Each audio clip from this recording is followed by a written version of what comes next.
দর্শক, আমি এই মুহূর্তে আপনাদের সাথে যুক্ত হয়েছি সোহরাওয়ার্দী উদ্যান থেকে। আজ কিছুক্ষণ পরেই শুরু হবে সাইমুম শিল্পী গোষ্ঠীর আয়োজনে 4 দিনব্যাপী কালচারাল ফেস্ট। সেই কালচারাল ফেস্টে আমরা দেখতে পাচ্ছি যে বিগত যে স্বৈরাচারী সরকার ছিল, অর্থাৎ আওয়ামী লীগ সরকার ছিল, এবং তাদের যে স্বৈরাচারের নমুনা এবং তাদের যে বিভিন্ন ধরনের স্বৈরাচারী আচরণ, সেই স্বৈরাচারী আচরণ এই কালচারাল ফেস্টের মাধ্যমে তুলে ধরা হয়েছে এবং সেই দৃশ্যগুলো আপনাদেরকে একটু দেখাবো। আমি এই মুহূর্তে রয়েছি আয়নাগর থেকে এবং আমরা একটু ভিতরে ঢুকে দেখবো যে আয়নাগরের ভিতরে আসলে কি রয়েছে এবং কেমন আসলে আয়নাগর ছিল। সেই দৃশ্য কিছুটা হলেও সাইমুম শিল্পী গোষ্ঠী তারা তাদের যে কালচারাল যে ফেস্ট, সেই কালচারাল ফেস্টের মাধ্যমে তারা তুলে ধরার চেষ্টা করেছে। আপনারা দেখতে পাচ্ছেন যে এই যে আয়নাগর এরকমই আসলে একটি কক্ষের মধ্যে মানুষকে রাখা হতো এবং বন্দি অবস্থায় তারা থাকতেন। দেখতে পাচ্ছেন আসলে কক্ষের আয়তন কতটুকু, এর ভিতরেই বছরের পর বছর তাদের থাকতে হতো। এবং যেমনটি দেখতে পাচ্ছেন যে একটি লাইটের মাধ্যমে এখানে আসলে বোঝানো হয়েছে যে সূর্যের শুধুমাত্র একটু আলো তারা পেতেন, এর বাইরে আসলে তেমন আলো তারা পেতেন না, বা আসলে বাইরে কি হচ্ছে এখন, দিন না রাত বা কি অবস্থা, এটি আসলে তাদের বুঝতে কষ্ট হয়ে যেত। এবং আয়নাগরে আসলে যে দৃশ্য সেটি আরেকটু যদি আপনাদেরকে ঘুরিয়ে দেখাই, এখানে বেশ কয়েকটি সেই কক্ষ এখানে তৈরি করা হয়েছে। এখানে আপনারা জানেন যে বিগত আওয়ামী লীগ সরকার আমলে অনেক মানুষকে এরকম আয়নাগরে নিয়ে রাখা হতো এবং আমরা এখানে একটি টর্চার যে সেল সেটিও আমরা দেখতে পাচ্ছি, যেখানে আসলে বিভিন্নভাবে মানুষদেরকে টর্চার করা হতো, ইলেকট্রিক শক দেওয়া হতো। সেই টাইপের যে দৃশ্য সেটি কিন্তু ফুটিয়ে তোলা হয়েছে। এবং একদমই আয়নাগর আপনারা জানেন যে অন্ধকার, যদিও সেই আয়নাগরের যে প্রকৃত যে রূপ সেটি আমরা কিন্তু দেখতে পাইনি, বা সেটি আপনারা দেখেছেন যখন হচ্ছে সরকারের তরফ থেকে, সরকারের বিভিন্ন দপ্তর থেকে বা সরকারের বিভিন্ন মহলের লোকজন সেখানে গিয়েছিলেন, তখন সেটিকে অনেক জায়গায় ভেঙে ফেলা হয়েছে, বা প্রকৃত রূপ সেটি কিন্তু জাতির সামনে উন্মোচিত হয়নি। তবে অনেক মানুষই বিগত আওয়ামী লীগ সরকারের আমলে সেই আয়নাগরে টর্চারের শিকার হয়েছে, নির্যাতনের শিকার হয়েছেন। এবং আমরা দেখতে পাচ্ছি যে দেয়ালে রং দিয়ে, লাল রং দিয়ে এখানে যে সেই রক্তের যে দাগ, মানুষকে নির্যাতনের যে মানে এখানে যে নির্যাতন করা হয়েছে বা সেই জন্য যে রক্ত লেগে আছে, এরকম একটি দৃশ্যপটও কিন্তু এখানে ফুটিয়ে তোলা হয়েছে। এবং সেই আয়নাগরের যে কক্ষগুলো সেটি কিন্তু এখানে স্পষ্ট বা দেখা যাচ্ছে। ভাই, আপনি এখানে এসেছেন, আসলে এই রকম কক্ষে আমরা জানতে পেরেছি যে সেই মানুষদেরকে রাখা হতো বা এরকম নির্যাতন করা হতো এইরকম কক্ষে বন্দি করে। এই বিষয়টি আবারও সাইমুম শিল্পী গোষ্ঠীর মাধ্যমে আমাদের সামনে এসেছে। তো কি বলবেন, বা এটি দেখে আসলে কেমন অনুভব হচ্ছে? এটা দেখে আসলে বলা যায় যে স্বৈরাচারের বা ফ্যাসিস্ট সরকারের যে নির্যাতনের সর্বোচ্চ মাত্রা ছিল আয়নাগর, সেটা মানুষ সবাই তো আমরা যেতে পারি নেই প্রকৃত যে আয়নাগর।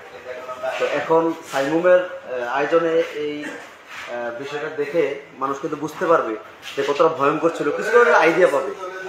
তো আমরা মনে করি এই বিষয়গুলো যুগ যুগ ধরে, কাল থেকে কালান্তরে এই বিষয়গুলো পৃথিবীর যত প্রজন্ম আসবে তারা যেন এই বিষয়গুলো মনে রাখে এবং বুঝতে পারে যে এমন একটা ভয়ঙ্কর নির্যাতনের যুগ বাংলাদেশে এই আধুনিক সময়ও ছিল। এটা আমার মনে হয় ওই সাইনটাই সাইমুম এখানে ফুটিয়ে তোলার চেষ্টা করেছে, এবং জন্য সাইমুমকে আমরা অনেক ধন্যবাদ জানাই। ধন্যবাদ আপনাকে। দর্শক, শুধু যে এখানে আয়নাগরই তুলে ধরা হয়েছে বা আয়নাগরকেই এখানে দৃশ্যমান করা হয়েছে, বিষয়টি এরকম নয়। স্বৈরাচার আমলের আরও অনেক নিদর্শন এই যে আজকে যে কালচারাল ফেস্টটি শুরু হবে সেটির মাধ্যমে তুলে ধরা হয়েছে, এবং সেই দৃশ্য এখন আপনাদেরকে দেখাবো। আমি একটু আয়নাগর থেকে বের হয়ে অন্য জায়গায় গিয়ে আমি দেখাবো। দর্শক, আমরা আয়নাগর থেকে বের হচ্ছি। আয়নাগরের থেকে বের হয়ে আপনাদেরকে যদি দেখাই যে স্বৈরাচারের আরও কিছু আলামত, যখন জুলাই গণঅভ্যুত্থান চলছিল, সেই জুলাই গণঅভ্যুত্থানের সময়ে আসলে স্বৈরাচারের যে প্রশাসন, তারা যে সমস্ত কর্মকাণ্ড করেছিল সেটি এখানে আমি যেমনটি দেখতে পেয়েছি সেটি এখানে ফুটিয়ে তোলা হয়েছে। যেমনটি আমরা জানি যে আশুলিয়াতে তারা আমাদের জুলাই গণঅভ্যুত্থানে যারা ভূমিকা রেখেছিল তাদের কে হত্যা করে তাদের লাশ পুড়িয়ে দিয়েছিল ভ্যান গাড়িতে তুলে, সেই দৃশ্য এখানে রয়েছে। যদি আমি দূর থেকে দেখাবো, এর বাইরে আমি দেখাতে পারবো না। এর বাইরে আরেকটি দৃশ্য আপনাদের নিশ্চয়ই মনে আছে যে আসাবুল ইয়ামিন, যাকে যিনি জীবিত ছিলেন, আপনারা দেখেছেন যে সেই পুলিশের গাড়ি থেকে তাকে ফেলে দেওয়া হয়, তখনও তার শ্বাস ছিল, সেই দৃশ্য কিন্তু এখানে রয়েছে। পাশাপাশি যে শহীদ নাফিস, সেই নাফিসকে একজন রিক্সা চালক যে ভ্যান গাড়িতে করে নিয়ে যাচ্ছিলেন, নাফিস পড়েছিল সেই রিক্সায় এবং তাকে একজন রিক্সা চালক তিনি চালিয়ে নিয়ে যাচ্ছিলেন। সেই দৃশ্যগুলো আমার ঠিক সামনে যে জায়গাটি রয়েছে সেখানে কিন্তু ফুটিয়ে তোলা হয়েছে এবং সেই দৃশ্যগুলো সামনে রয়েছে। আমি আসলে কাছ থেকে দেখাতে পারবো না, এই জন্য আপনাদেরকে দূর থেকেই একটি ধারণা দিচ্ছি যে এখানে আসলে সেই তিনটি দৃশ্য এখানে ফুটিয়ে তোলা হয়েছে। পাশাপাশি আপনারা আরও কিছু ঘটনা আপনারা দেখেছেন, জানেন, সেই বিষয়গুলো রয়েছে। আপনাদেরকে একটু কাছ থেকে সেটি যদি আমরা একটু দেখাই।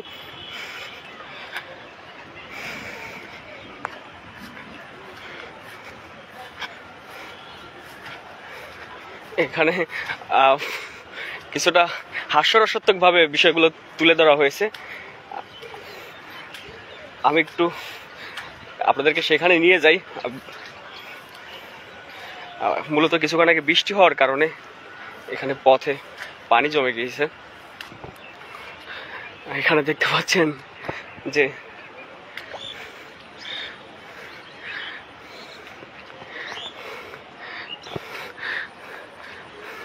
আমাল আম্মু আবাল আসবে, আমাল আম্মু আইসে গেছে। মূলত সজীব অজের জয়ের বিভিন্ন বক্তব্যকে কেন্দ্র করেই এই হাস্যরসাত্মক বিষয়টি তুলে ধরা হয়েছে। এছাড়াও যে আওয়ামী আমলের বিভিন্ন দুর্নীতি, সেই দৃশ্য কিন্তু এখানে রয়েছে এবং এখানে আরও কিছু আমি বিষয় দেখতে পেয়েছি। আপনারা যেমনটি দেখতে পাচ্ছেন যে 15 জুলাই যে ছাত্রলীগ শিক্ষার্থীদের উপর হামলা করেছিল এবং এক নারী শিক্ষার্থীর যে ছবি ভাইরাল হয়েছিল সেটি রয়েছে। পাশাপাশি পুলিশ যে মুখ চেপে ধরেছিল যখন এক শিক্ষার্থী কথা বলতে চেয়েছিল, তাকে কথা বলতে দেয়নি, সেই দৃশ্য রয়েছে।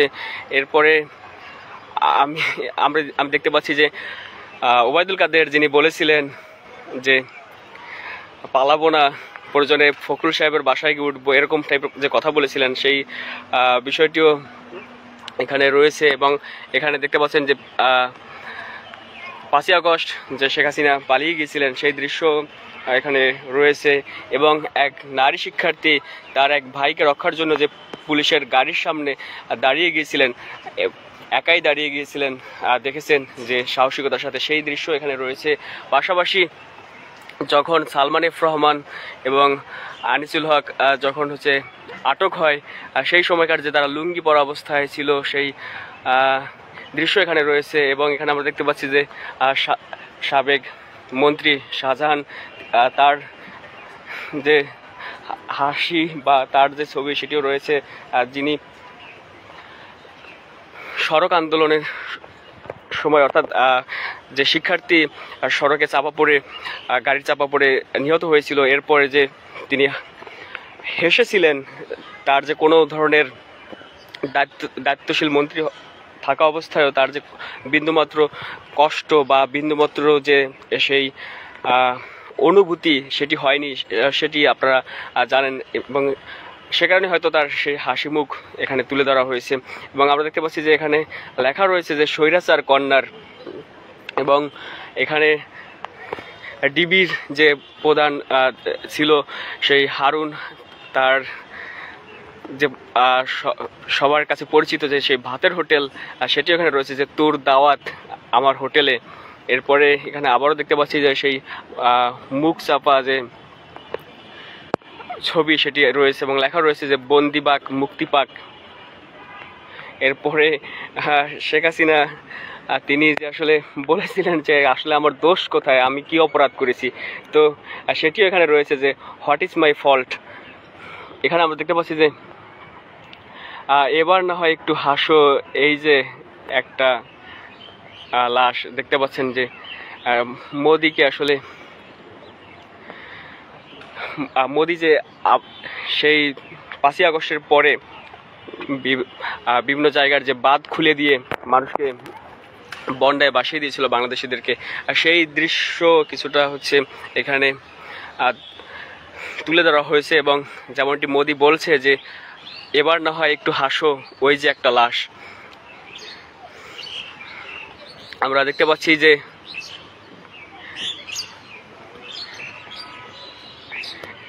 এ দোস্তি হাম নেহি তোরেঙ্গে তোরেঙ্গে দম মাগার। এখানে আসলে বিভিন্নভাবে বিভিন্ন আঙ্গিকে সেই স্বৈরাচার আমলের যে বিষয়গুলো সেটি ফুটিয়ে তোলা হয়েছে। আমি পাশাপাশি ওই যে ব্যাকগ্রাউন্ডে আমি দেখতে পাচ্ছি যে এখানে যত শহীদরা রয়েছেন সেই শহীদদের নামগুলো কিন্তু সেই এই স্বৈরাচার কর্নারের ঠিক পিছনে শোভা পেয়েছে। এবং এখানে যে কর্নারটি রয়েছে সেই কর্নারে আমরা দেখতে পাচ্ছি যে সেই শহীদদের নামগুলো কিন্তু রয়েছে।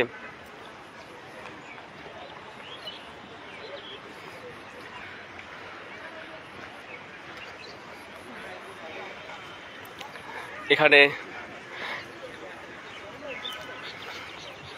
শেখ হাসিনা তিনি যে মেট্রো রেল দেখে কান্না করেছিলেন সেই দৃশ্য এখানে তুলে ধরা হয়েছে এবং বলা হচ্ছে নাটক কম করো প্রিয়। দর্শক, আপনাদেরকে যেমনটি দেখিয়েছি কিছুক্ষণ আগে, এখানে আয়নাগর রয়েছে, পাশাপাশি স্বৈরাচার কর্নার রয়েছে এবং এখানে সেই গণঅভ্যুত্থানের সময় যে বিভিন্ন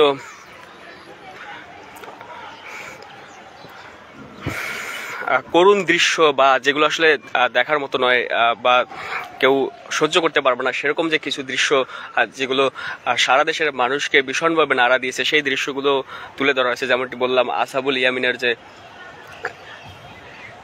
লাশ বা তিনি বেঁচে ছিলেন সেই অবস্থায় তাকে গাড়ি থেকে ফেলে দেওয়া, পাশাপাশি পুলিশ একসাথে যে অনেকগুলো লাশ একত্রিত করে সেগুলো পুড়িয়ে দিয়েছিল, পাশাপাশি নাফিজের যে লাশ সেটিকে গাড়িতে করে নিয়ে যাওয়া হচ্ছিল। আমি এই কালচারাল ফেস্টে আরও বেশ কিছু বিষয় দেখেছি। এখানে আমার ঠিক সোজা অনেক দূরে সেখানে মহিলাদের নামাজের জন্য ব্যবস্থা রয়েছে, পুরুষের নামাজের জন্য ব্যবস্থা রয়েছে, পাশাপাশি এখানে সেই সময়কার আন্দোলনের দৃশ্যগুলো এখানে দেয়ালের মাধ্যমে তুলে ধরা হয়েছে। এখানে প্রচুর জায়গা জুড়ে সেই দেয়াল রয়েছে এবং সেই দেয়ালে সেই দৃশ্যগুলো অর্থাৎ আন্দোলনের সময়কার যে দৃশ্যগুলো সেটি এখানে তুলে ধরা হয়েছে। এবং এটি আমার ঠিক সামনে যে জায়গাটি দেখতে পাচ্ছেন এটি হচ্ছে বাচ্চাদের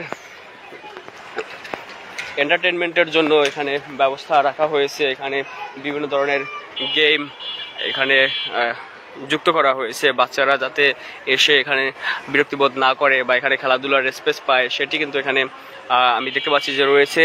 পাশাপাশি এখানে আমি দেখতে পেয়েছি এখানে বেশ কিছু খাবারের দোকান এবং পোশাক, পাশাপাশি বাচ্চাদের খেলনার যে দোকান সেটিও এখানে রয়েছে। পাশাপাশি আমরা যেমনটি জেনেছি যে এখানে বিভিন্ন সাংস্কৃতিক ব্যক্তিত্ব, লেখক এবং বিভিন্ন গুণীজন এখানে আসবেন, তারা বক্তব্য রাখবেন। পাশাপাশি সাইমুম শিল্পী গোষ্ঠী বিভিন্ন ধরনের নাটক সহ গান, কবিতা, আবৃত্তি এগুলো পরিবেশন করবেন।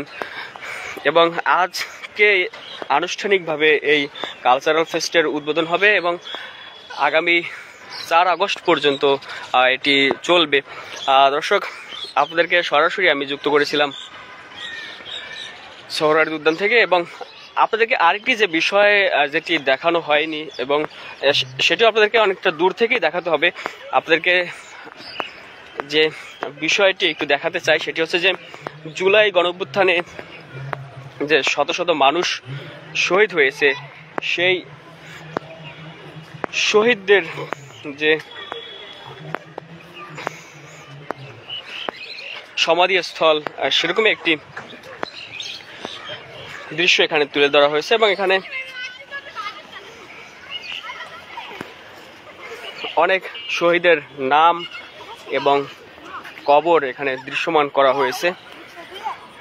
আমার ঠিক সামনে যে জায়গাটি রয়েছে এখানে সেই শহীদদের নাম এবং তাদের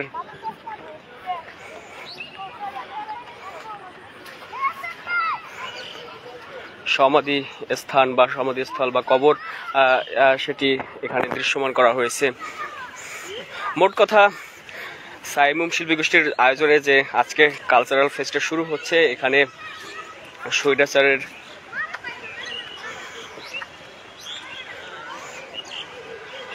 দিকগুলো এখানে তুলে ধরা হয়েছে, পাশাপাশি স্বৈরাচারের প্রতি যে ঘৃণা সেটিও কিন্তু তুলে ধরা হয়েছে। আমার ঠিক সামনে আপনারা একটি ছবি নিশ্চয়ই দেখতে পাচ্ছেন যে 5ই আগস্টে ঢাকা বিশ্ববিদ্যালয়ের রাজু ভাস্কর্যের পাশে থাকা শেখ হাসিনার ছবিতে মানুষ যে জুতা নিক্ষেপ করছিল এবং ঘৃণা প্রদর্শন করছিল, সেই ছবি এখানে প্রদর্শন করা হয়েছে। এবং এখানে আরেকটি বিষয় আমার এই কেবল চোখে পড়লো, সেটি হচ্ছে যে শেখ হাসিনার যে সেই ছবিটি রয়েছে, অর্থাৎ সেই ঘৃণা প্রদর্শনের যে ছবিটি রয়েছে, ঠিক তার উপরেই লেখা রয়েছে পুরুষ টয়লেট। অর্থাৎ এখানেও তার প্রতি যে ঘৃণা সেটি কিন্তু ফুটে উঠেছে।